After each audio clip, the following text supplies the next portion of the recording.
दास जी ज्यों ज्यों जगन्नाथपुरी से जा रहे हैं त्यों त्यों ठाकुर जी के नेत्र सजल।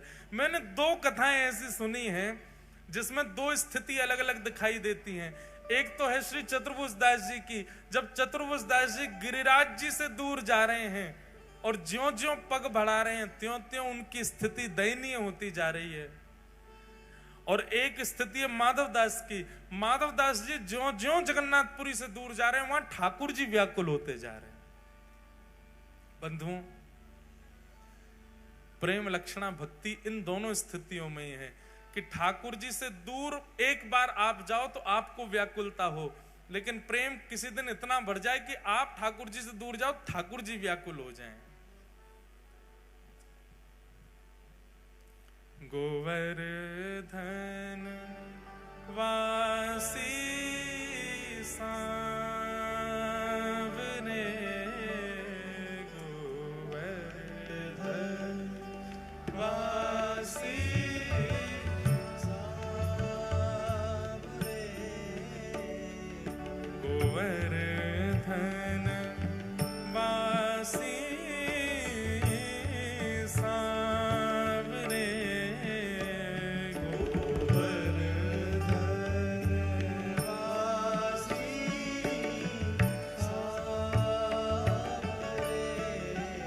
लाल तुम बिन रयो न जाए,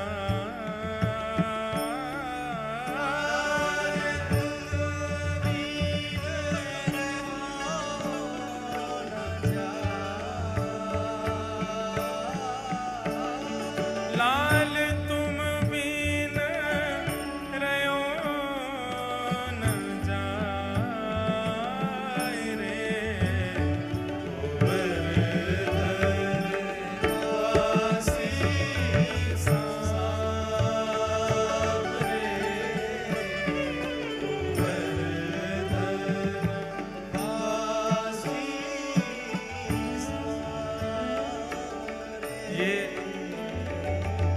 ये पद तो चतुर्भुज दास जी गा रहे हैं ठाकुर जी के लिए। पर बंधुओं,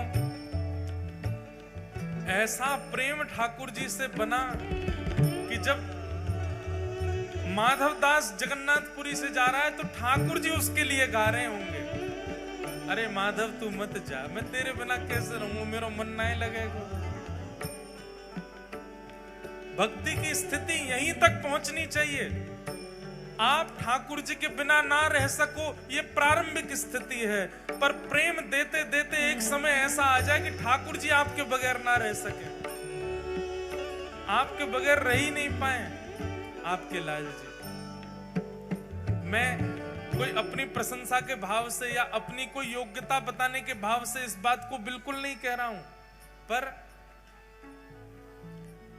हमारे लाल जी को हिसार कथा हुई, अगर हम हिसार नहीं लाएंगे तो आपकी कथा में या तो हमको कुछ हो जाएगा, नहीं तो कराने वाले को कुछ हो जाएगा, या फिर पूरा पंडाल में ही कचुआ जाएगा। ठाकुर जी मानो ये बात कह देते हैं, दारी के मेरे बगैर चलो मत जाइयो, कहीं मुझे संग लेके जा, मैं तेरे संग ही जाऊंगा। कई बार मन में भाव आया, घर वाले भी कई बार कहते हैं, बोले लाल जी का इतना सामान इतना सब लेके चलते हो, श्रमित हो जाते हो, ठाकुर जी को यहीं छोड़ जाया करो घर पे। हम कर चुके हैं प्रयास एक दो बार, अब होता क्या परिणाम वो मुझे बता देता हूं थोड़ा सा। जहां के लिए हम सोचते हैं कि ठाकुर जी अब वहां आप मत चलो, हमने निवेदन किया, मैंने लाल जी आप घर विराजो, मैया सेवा करेगी, प्रसाद पवावेगी, बालक सब सेवा जानते ही हैं, हम आते हैं वहां पे, आप श्रमित हो जाओगे जाने में। बस इतना कहा ही है मैंने, इतने में ही कोई हमारे जो सब फोन वोन रखते हैं ऑफिस में, जो कथा वथाओं की सब डेटे, उनके पास में फोन आ गया जहां अगली कथा, जहां के लिए मना किया ठाकुर जी को, वो जो कथा करा रहे थे उनकी माता जी पधार गई, अब कथा नहीं होगी। मैंने कि लाल जी इतना बड़ा दंड नहीं देना था, थी वो बेचारी आईसीयू में ही थी, वृद्ध थी, 90 से ऊपर की थी, पर वो रुक जाती, कथा पूरी होती तब तक अगर लाल जी जाते तो। लाल जी ने कही मोह छोड़ के जाएगो अकेलो वहां पे फिर आनंद करके आवेगो। तब से हमारे मन में विश्वास उठ गया। एक बार विदेश यात्रा पर जा रहा था, तो विदेश इतने जाते नहीं, मैं अकेला ही जाता हूँ। अब तो कथा नहीं करने जाता मैं, ऐसे ही बस कुछ दिन आराम के लिए। लाल जी से हमने कहा लाल जी आप तो यहीं विराजो, हवाई जहाज में ले जाओ। अब हम तो ले जाते हैं ऐसे लटका के लाल जी को, पर व्यवस्था फिर भी बहुत करनी पड़ती है। फिर हवाई जहाज में ठाकुर जी के सोने की व्यवस्था करनी पड़ती है। अकेले जाओ तो इकोनॉमी में चले जाओ, इनको लेके जाओ तो बिजनेस में जाना पड़ता, फिर इनकी अलग से व्यवस्था करनी, वो महंगी टिकट और होती है। फिर जब पहुंचते हैं वहां जाकर के फिर चेकिंग अलग होती है, सब बहुत कुछ हो जाता है। वो भोजन प्रसाद भी वहां पे इतना रुचि का मिलता नहीं। तो हमने कहा ठाकुर जी आप रहो यहीं पे। ठाकुर जी से नहीं कही, बाकियों से बात कर ली, भैया सेवा करना, ठाकुर जी के बढ़िया प्रेम से आनंद कराओ। ये पक्का हो गया कि श्री गिरधर लाल जी अब विदेश नहीं जा रहे।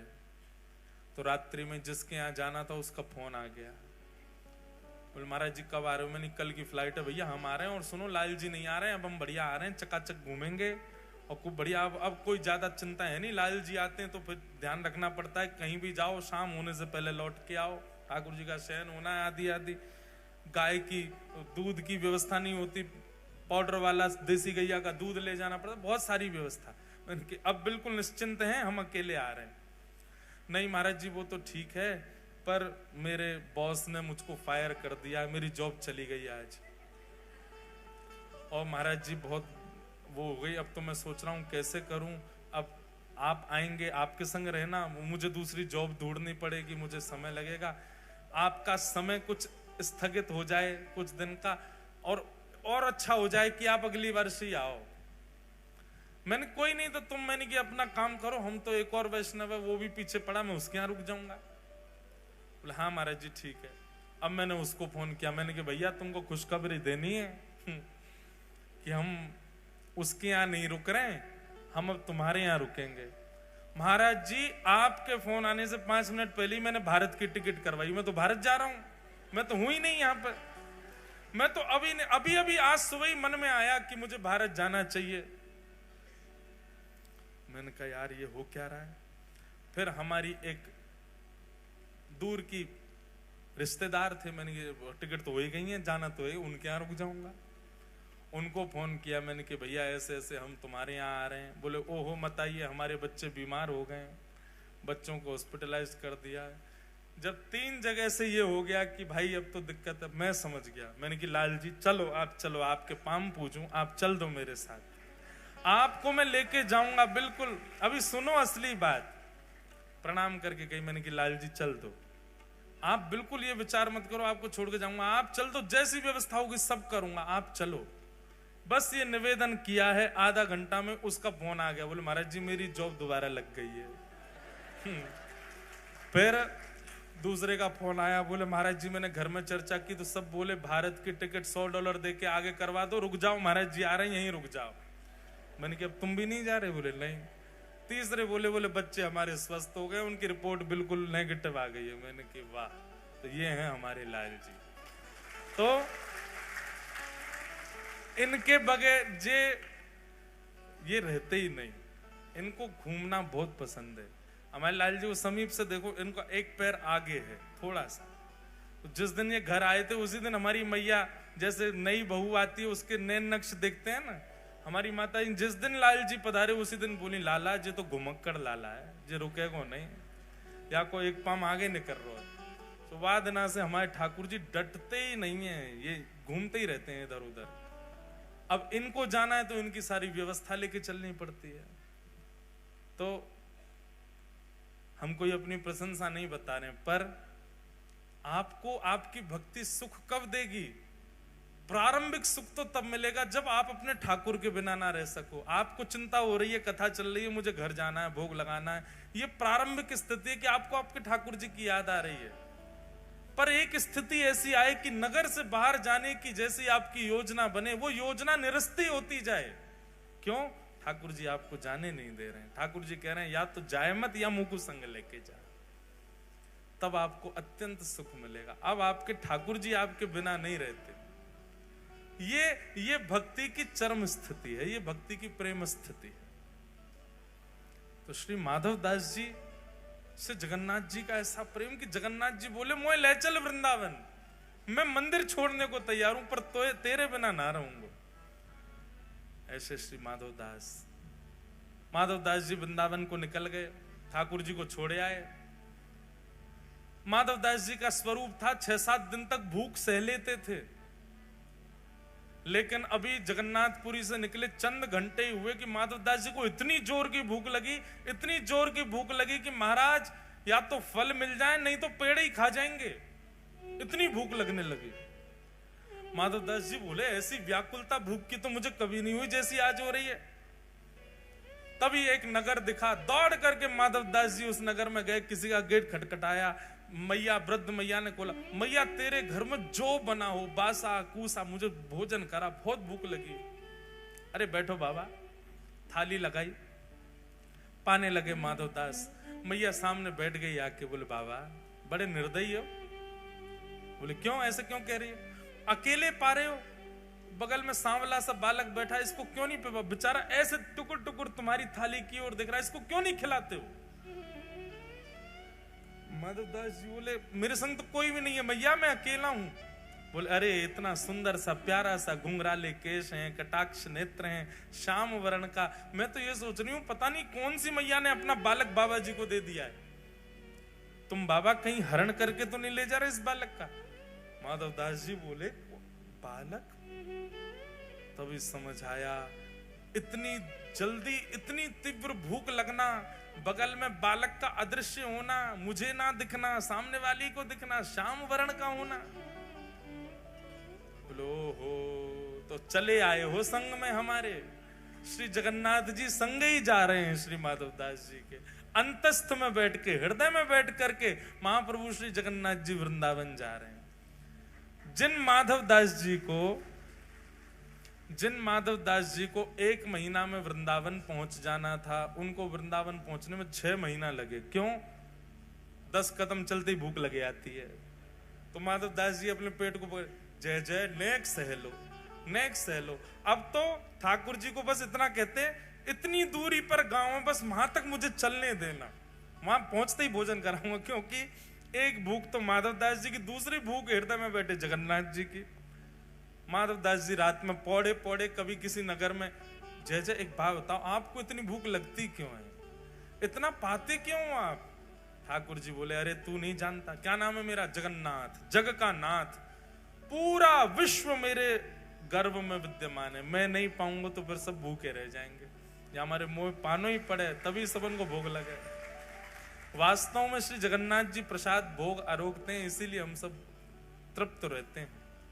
कई लोग कहते हैं ठाकुर जी को 56 भोग लगाने की क्या आवश्यकता है, ठाकुर जी का बंगला बनवाने की क्या आवश्यकता, लाखों करोड़ों रुपए लोग फूंक देते हैं ठाकुर जी के उत्सव में, क्या जरूरत है भगवान को भोग लगाने की? भैया ठाकुर जी को जो आप 56 भोग आरोग आते हो ना, उस समय आप विश्व मंगल कार्य कर रहे हो। आपके एक बार के 56 भोग की सेवा करने से ना जाने कितने भूखों का उस दिन पेट भरेगा। क्यों? ठाकुर जी ने आपकी तरफ से पाया, ठाकुर जी के गर्भ में पूरा विश्व है और सब पा लेते हैं, सब देवी देवताओं को लग जाता है, सब मानवों को पेट में कुछ ना कुछ पहुंच जाता है, क्योंकि ठाकुर जी आरोग रहे हैं। वृंदावन बिहारी लाल का जब आप बंगला बनवाते हो तो ठाकुर जी को शीतलता मिले उसके लिए करते हैं। ठाकुर जी के अंग में संपूर्ण ब्रह्मांड है, ठाकुर जी शीतल होते हैं तो सब शीतल हो जाते हैं, इस भाव से ठाकुर जी की सेवा की जाती है। वृंदावन जैसे ही पहुंचे माधव दास जी ने चना खरीद लिए थे एक जगह से खूब सारे, वही खा लेते थे जब भूख लगती थी। वृंदावन जाकर के यमुना तट पर स्नान आदि करके आपने चना आरोग लिए, और चना पाव के जैसे ही बिहारी जी के दर्शन करने निधिवन राज में गए, बिहारी जी उस समय प्रकट हुए ही हुए थे। इतने में ही कपाट लगे थे बिहारी जी के, भीतर से स्वामी हरदास जी आए और दर्शनार्थियों में बोले हाँ भैया तुम में माधव दास कौन है? माधव दास जी बोले इनको मेरा नाम कैसे पता? बोले मैं हूं जय। बोले इधर आओ। जैसे ही आए बोले तुमको जरा भी होश नहीं है, हैं? हमारे बिहारी जी का पूरा मुंह छील दिया तुमने। माधव दास जी बोले मैंने कुछ नहीं किया, मैं तो बिहारी जी देखे ही नहीं अभी तक, पहली बार दर्शन करूंगा मैं तो। स्वामी जी हाथ पकड़ करके भीतर ले गए गर्भगृह में, और भीतर ले जाकर बिहारी जी खड़े हैं सामने। बोले बिहारी जी यूं कह रहे हैं, बोले एक माधवदास नाम को शिष्य वो आया हो, चेला हमारो, और सवेरे सवेरे माने रूखे चना खवा दिए मुंह, और ठाकुर जी अपना मुंह खोल के दिखा रहे हैं। तो माधवदास जी जैसे ही गए बिहारी जी का दर्शन करने, बिहारी जी ने अपना मुंह खोल के दिखाया छोटा सा, और देखो छाले है गए मुंह में। माधवदास जी के नेत्र सजल हो गए, बोले जय जय। जैसे अब ये बात माधवदास जी तो नहीं बोले, मैं बोल रहा हूं। जैसे हमारे फोन में नेटवर्क होता है, आप राजस्थान में प्रवेश करते तो प्रवेश करते ही मैसेज आ जाता वेलकम टू राजस्थान। एयरटेल या जो भी आपका, वो वहां का टावर जो है वो कनेक्ट कर लेता है। माधवदास जी चले तो थे जगन्नाथपुरी से, जब तक उड़ीसा में थे तो चित्त में जो ठाकुर जी वो जगन्नाथ रूप में थे। जो जो प्रांत आते गए उस प्रांत के प्रमुख ठाकुर जी का कनेक्शन होता गया। जैसे ही वृंदावन आए माधवदास जी तो चित्त में विराजमान जगन्नाथ जी बांके बिहारी जी हो गए। अब माधवदास जी ने तो वही चने पाए जो जगन्नाथ जी पा रहे थे, पर बिहारी जी को मोह छिल गए हो। क्यों? क्योंकि बिहारी जी तो भैया महलन के ठाकुर हैं, ये तो मीठो मीठो पामे, हल्को हल्को पामे। माधवदास जी बलैया ले लगे, जय हो मेरे ठाकुर जी, आपने मेरे हृदय को पूर्ण रूपेण स्वीकार कर लिया, ये प्रमाणित कर दिया आज। क्योंकि मेरे चित्त में जगन्नाथ बैठ करके आए थे, पर वृंदावन आते आते आते आते वो तो बिहारी जी हो गए, अब चित्त में बिहारी जी। अब स्वामी श्री हरदास जी ने कही कब तक हो वृंदावन में? बोले अभी तो हैं कुछ दिन। बोले तब तक यहीं पाओ मंदिर में। क्यों? तुम जो पाते हो वो ठाकुर जी को लगता है, इसलिए चकाचक महाराज घुटवा दो, माधवदास जी को चकाचक पवाओ ताकि बिहारी जी प्रसन्न रहें। माधवदास जी तो भुजा उठा करके नृत्य करते हैं, आनंदित में रहते हैं, कितना प्रेम करते हैं, कितना स्नेह करते हैं ठाकुर जी। ऐसे श्री माधवदास जी, उनका बृहद चरित्र है। हमको तो और भी कई चरित्र कहने थे, पर सब भावों को कल और है कथा, कल 11 बजे से है, सब सुनेंगे। आज हमारे मध्य में पूज्य श्री मस्तराम बाबा आए हैं, हमारे पूज्य श्री रविंदानंद जी महाराज आए हैं, नवनीत जी महाराज आए हैं, मयंक जी भी आए हैं, सब लोग विराज रहे हैं। आपके भी भाव हम सुनेंगे। आप में से कोई भी उठ के गया तो उसके पेट में दर्द होगा, इसलिए बैठे रहो, बैठ जाओ। अभी कोई भी नहीं जाएगा, पहले संत जनों के प्रवचनामृत सुनेंगे, उसके बाद जाएंगे। उससे पहले 2 पंक्ति बड़े भाव से गाओ। बलभद्र और सुभद्रा संग विराजे